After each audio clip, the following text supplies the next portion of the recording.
हाय दोस्तों, मिथिला स्टूडियो में आप सबका स्वागत है।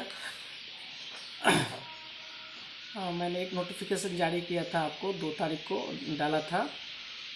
उसके बारे में ज़्यादा जानकारी बोले थे कि आपको मिलेगा, तो अभी मैं आपको उसी के बारे में बताने जा रहा हूँ कि ये जो वैकेंसी आया है ALP technician, NTPC graduate level, NTPC under graduate level मतलब इंटर लेवल पे, जूनियर इंजीनियर जो डिप्लोमा किए हुए हैं उनके लिए है। तो पैरामेडिकल उसका लेवल 1 जो अक्टूबर से दिसंबर में आने वाला है।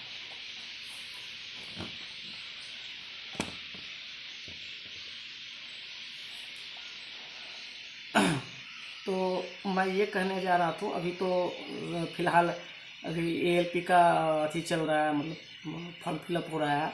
तो फॉर्म फिलअप कौन जोन करें या कौन बोर्ड करें जिससे मतलब आप नौकरी कर पाइएगा कि नहीं कर पाइएगा।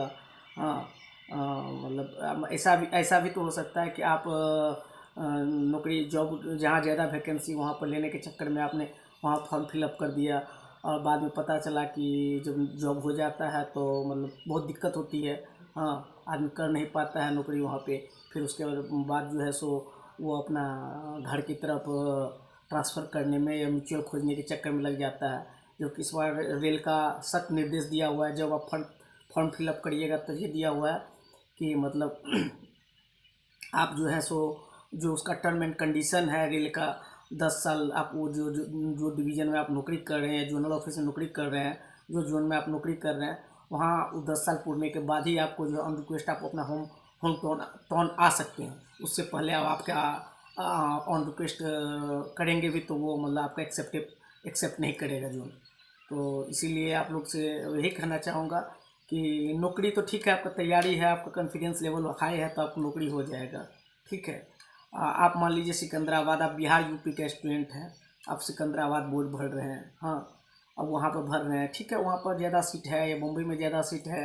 हाँ, तो आप मान लीजिए वहाँ पर मुंबई में आप कर लिए, नौकरी कर लिए, मुंबई में कर लिए, फिर सिकंदराबाद में कर लिए, चेन्नई में चले गए, चेन्नई में जाने के बाद पता चला कि यहाँ तो बहुत घर से इतना दूरी है कि साल भर घर नहीं आ पाइएगा। उसके बाद आपको मन करे आप बीच मझधार में पड़ जाइएगा, आप छोड़ नहीं पाइएगा कि नौकरी छोड़ दें, क्या करें ना करें। इसीलिए मैं आप लोग को ये बताना चाह रहा हूँ कि आप जो है सो मतलब ये मतलब ये जोन वाइज क्या होता है। आप मान लीजिए आप मुजफ्फरपुर से भर रहे हैं या पटना से भर रहे हैं, हाँ, या रांची से भर रहे हैं, तो आपको कहाँ जॉब मिलने का संभावना है। हाँ, उसके बारे में आपको ज़्यादा जानकारी दे देता हूँ, जिससे आप लोग जो है सो मतलब अपने हिसाब से अपना फॉर्म फिलअप कर लें। तो वैसे हम बता रहे हैं, देखिए, ये आप मान लीजिए बिहार से बिलोंग करते हैं तो आपका ये नीचे में देखिए, ये जो नीचे में आपको जैसे यहाँ पटना बोर्ड है, आरआरबी पटना, आरआरबी मुजफ्फरपुर, ये दोनों किसको लेके देता है? ये दोनों जो वैकेंसी लेगा वो ईसीआर को देता है। ये दोनों दोनों एक ही जोनल ऑफिस को देता है। इसका ईसीआर का जोन कहाँ है? तो हाजीपुर में लेके देता है। तो ईसीआर ईस्ट सेंट्रल रेलवे होता है।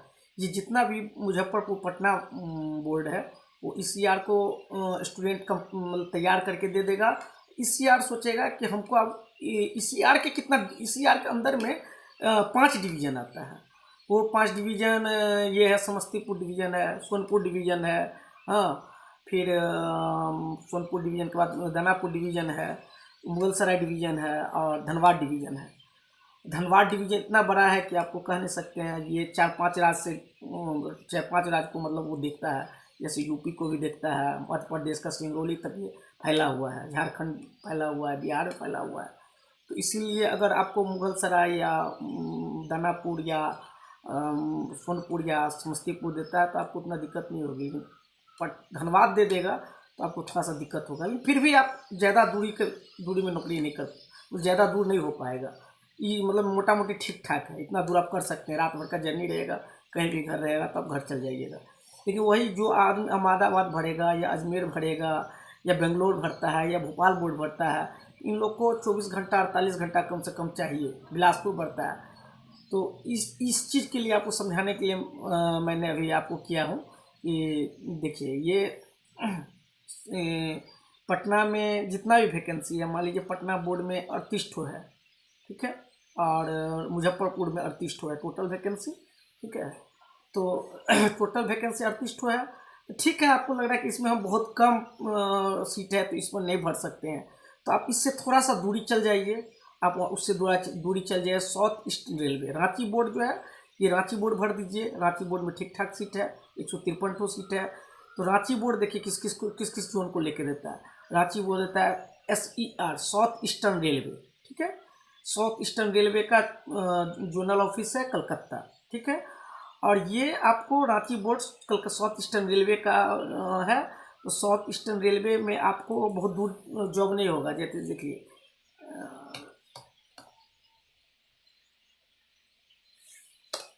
साउथ ईस्टर्न रेलवे, देखिए साउथ ईस्टर्न रेलवे में जो है, साउथ ईस्टर्न रेलवे में 3-4 डिवीज़न पड़ता है। हाँ हाँ, ये साउथ ईस्टर्न रेलवे जो है, तो देख लीजिए ये डिवीज़न कौन कौन डिवीज़न में आपको नौकरी होगा। साउथ ईस्टर्न रेलवे में अगर आप भरते हैं तो देखिए आद्रा डिवीज़न है यहाँ पे। हाँ, आद्रा डिवीज़न है आपको, तो आद्रा डिवीज़न में हो सकता है चकधरपुर, हो सकता है खड़गपुर, हो सकता है खड़गपुर में वर्कशॉप में हो सकता है, या रांची डिवीज़न हो सकता है। ये आपको साउथ ईस्टर्न रेलवे उतना बड़ा नहीं है, आप कर सकते, करने के लिए कर सकते हैं इसमें जॉब। ये आपको बहुत रात भर का सफ़र है, कहीं भी रहिएगा आप अपना घर पहुंच जाइएगा। ये सब यहाँ सब पर नहीं रखेगा, ये घर से मैं बहुत ज़्यादा दूर हूँ। तो और नेक्स्ट मैं आपको ये दिखाना चाह रहा हूँ कि नेक्स्ट आप NER गोरखपुर भर सकते हैं आप। गोरखपुर में वैसे सीट तो कम है, हाँ, लेकिन गोरखपुर भर सकते हैं। गोरखपुर नज़दीक है, इसमें गोरखपुर में बहुत ज़्यादा SER में आता है आपको। हाँ, नॉर्थ ईस्टर्न रेलवे गोरखपुर का जो है, गोरखपुर में देखिए आपको इज्जत नगर डिवीज़न, लखनऊ डिवीज़न और वाराणसी डिवीज़न, यही 3 तो आपको डिवीज़न से कहीं अलॉट करेगा। ये भी बहुत ज़्यादा दूर नहीं है, ठीक है। तो आप लोग को यही कहना चाह रहा हूँ कि आप सीट के पीछे ना भागें। आपका तैयारी है, आपका कॉन्फिडेंस है, तो आप कहीं भी वैकेंसी डालिएगा तो आपको हो जाएगा। घर के नज़दीक रहिएगा तो जॉब कर पाइएगा। करना क्या होता है, जब एक बार जॉब में चला जाता है तो जॉब भी नहीं छोड़ पाता कोई, और मतलब जॉब तो नहीं छोड़ पाता है। और आदमी को रेल में नौकरी कर, जब आप रेल में नौकरी लग जाएगा तो आपके पास इतना टाइम नहीं मिलेगा कि आप और बढ़िया से तैयारी कर पाइएगा किसी और एग्ज़ाम के तैयारी करने के लिए। इसलिए आप लोग सोच समझ के फॉर्म फिलअप करें। और आप और जो जोनल बाय जोनल है मैं और भी बताऊंगा। जैसे कोलकाता बोर्ड से भी बोल सकते हैं। कोलकाता बोर्ड में देखिए ER है, ईस्टर्न रेलवे। ईस्टर्न रेलवे को भी लेके देता है, और साउथ ईस्टर्न रेलवे रांची, जिसको हम बोले थे जो डिवीज़न रांची लेके देता है साउथ ईस्टर्न रेलवे को, वो डिवीज़न को कलकत्ता बोर्ड भी लेता है। वो 2 ठो जोनल ऑफिस को लेता है, साउथ ईस्टर्न रेलवे को भी देता है ये जो है ये, हाँ, और ईस्टर्न रेलवे को भी देता है। तो साउथ ईस्टर्न रेलवे में 91 टोटल वैकेंसी यहाँ पर कोलकाता भी एग्जाम लेके देता है। ईस्टर्न रेलवे को 254 वैकेंसी लेके ईस्टर्न रेलवे को देता है कलकत्ता। हाँ, ईस्टर्न रेलवे कलकत्ता, इसका भी जोनल ऑफिस कलकत्ता है ईस्टर्न रेलवे का, और साउथ ईस्टर्न रेलवे का भी जोनल ऑफिस कलकत्ता है। तो ईस्टर्न रेलवे में देखिए ये सब डिवीज़न आएगा आपको। इसमें आएगा आपको हावड़ा डिवीज़न आएगा, सियालदह डिवीज़न आएगा, आसनसोल डिवीज़न आएगा, मालदा डिवीज़न आएगा। तो आप ईस्टर्न रेलवे में भी भर सकते हैं, साउथ ईस्टर्न रेलवे में भर सकते हैं, ECR में भर सकते हैं। ये सब आपके लिए ज़्यादा दूर नहीं है, इधर उधर ही कहीं जॉब रहेगा तो आप रात भर का सफ़र में आराम से जॉब कर सकते हैं। और जॉब का कैसा क्या रहता है नहीं रहता है, और जोनल के बारे में फिर कल एक वीडियो लेके आऊँगा। आप लोग तब तक जो है सो सब्सक्राइब कर लीजिए, लाइक कर दीजिए। और आपका किसी तरह का क्वेश्चन है तो आप कमेंट करिए, मैं कमेंट के माध्यम से हाँ आपको जवाब दूंगा।